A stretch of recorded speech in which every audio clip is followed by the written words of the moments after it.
again. Welcome to Module 5, where we will begin studying some oral literature.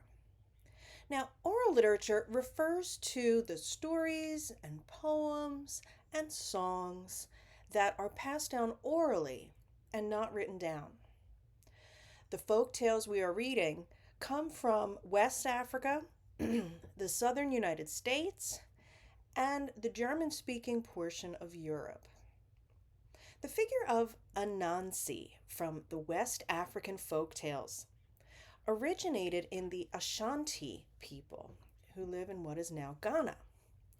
Anansi is a little spider, and he is a trickster. He uses trickery and not strength or violence to achieve his goals of capturing the three animals designated by the sky god, the hornets, the python, and the leopard. The second story is called All God's Chillin' Had Wings, and this is set in the American South during the times of slavery. When the slaves' brutal treatment becomes unbearable, the people are magically able to fly away. This motif of people suddenly flying is found in folklore from West Africa as well. What does that make you think of when people just suddenly lift off the ground and fly away? I see this motif as a discovery of their hidden talents that makes them remarkable. But we'll talk a little more about that on the discussion board.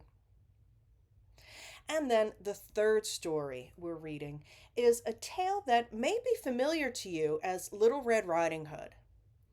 This story was originally recorded in German, and it translates more directly as Little Red Cap, or in the German, Rotkäppchen. In the instructor's material, I explore what we call a subtext of the story.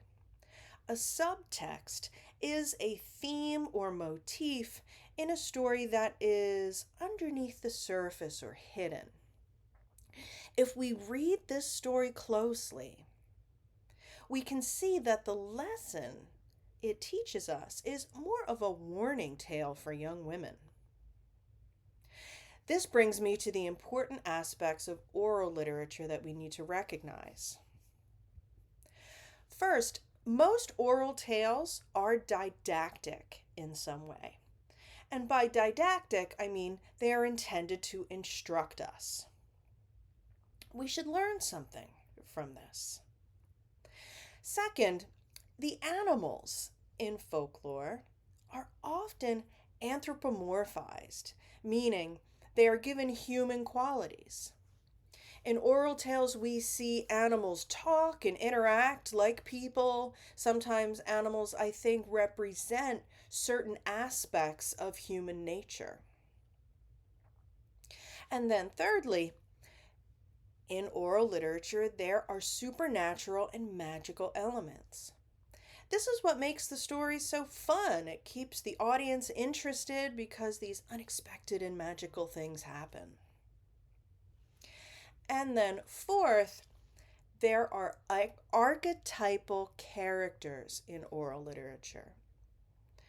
And archetypal characters means certain figures or types of characters that tend to reappear even across different cultures and times.